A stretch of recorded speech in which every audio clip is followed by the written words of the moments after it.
श्रीमद् भगवद गीता अध्याय 3 कर्मयोग की। इस अध्याय में श्री कृष्ण अर्जुन को कर्म, कर्तव्य और निस्वार्थ कार्य का गहरा ज्ञान देते हैं। ये अध्याय हमें सिखाता है कि जीवन में सफलता और शांति पाने के लिए कर्म करना क्यों आवश्यक है। अध्याय की शुरुआत। युद्ध भूमि में अर्जुन अभी भी भ्रमित हैं। वे सोचते हैं कि यदि ज्ञान सबसे श्रेष्ठ है तो फिर युद्ध जैसे कर्म करने की क्या आवश्यकता है। तब श्री कृष्ण मुस्कुराकर कहते हैं, मनुष्य एक पल भी बिना कर्म किए नहीं रह सकता। अर्थात कर्म जीवन का स्वभाव है। चाहे हम कुछ करें या ना करें, हमारा मन और शरीर लगातार किसी न किसी कर्म में लगे रहते हैं। कर्म योग क्या है? कर्म योग का अर्थ है कर्तव्य करना, लेकिन फल की इच्छा से मुक्त होकर। श्री कृष्ण अर्जुन से कहते हैं, तुम्हारा अधिकार केवल कर्म करने में है, फल पर नहीं। जब इंसान केवल परिणाम के बारे में सोचता है, तब उसे डर, तनाव और निराशा घेर लेती हैं। लेकिन जब वो निस्वार्थ भाव से अपना कर्तव्य करता है, तब मन शांत और मजबूत बनता है। संसार कर्म से चलता है। भगवान बताते हैं कि पूरी सृष्टि कर्म पर आधारित है।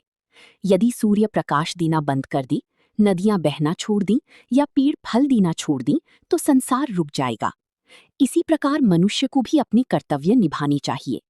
वे कहते हैं, श्रेष्ठ व्यक्ति जैसा आचरण करता है, सामान्य लोग भी वैसा ही अनुसरण करते हैं। इसलिए हमारे कर्म केवल हमारे लिए नहीं, बल्कि समाज के लिए भी महत्वपूर्ण हैं। स्वार्थ और मोह का त्याग। श्री कृष्ण बताते हैं कि इंसान का सबसे बड़ा शत्रु है कामना और क्रोध। जब इच्छाएं पूरी नहीं होती, तब क्रोध पैदा होता है। क्रोध से बुद्धि नष्ट होती है और इंसान गलत निर्णय लेने लगता है। इसलिए व्यक्ति को अपने मन और इंद्रियों पर नियंत्रण रखना चाहिए। कर्म से भागना समाधान नहीं। अर्जुन सोचते हैं कि शायद युद्ध छोड़ देना ही सही होगा, लेकिन भगवान समझाते हैं कि कर्तव्य से भागना कमजोरी है।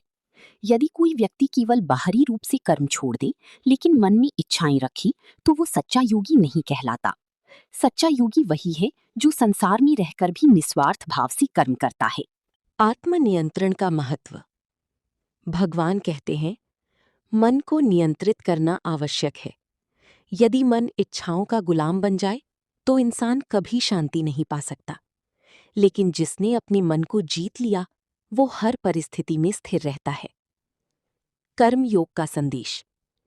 ये अध्याय हमें सिखाता है, अपने कर्तव्य से कभी पीछे मत हटो।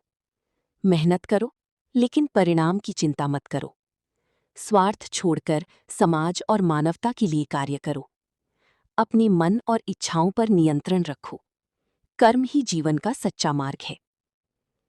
आज की जीवन में कर्मयोग। आज की दुनिया में लोग तनाव, तुलना और असफलता की डर से परेशान रहते हैं। हम हर काम केवल परिणाम के लिए करते हैं। लेकिन श्री कृष्ण का कर्मयोग हमें सिखाता है, यदि हम पूरी ईमानदारी और समर्पण से कर्म करें, तो सफलता और शांति दोनों मिलती हैं। चाहे विद्यार्थी हो, नौकरी करने वाला व्यक्ति हो या व्यवसायी, कर्मयोग हर इंसान की जीवन को बेहतर बना सकता है। दोस्तों, भगवद गीता का तीसरा अध्याय हमें ये समझाता है कि कर्म करना ही जीवन का धर्म है। निस्वार्थ कर्म, आत्मनियंत्रण और कर्तव्य पालन, यही सच्ची जीवन का मार्ग है। इसलिए हमेशा याद रखें, कर्म करते रहो, फल की चिंता मत करो। धन्यवाद। जय श्री कृष्ण।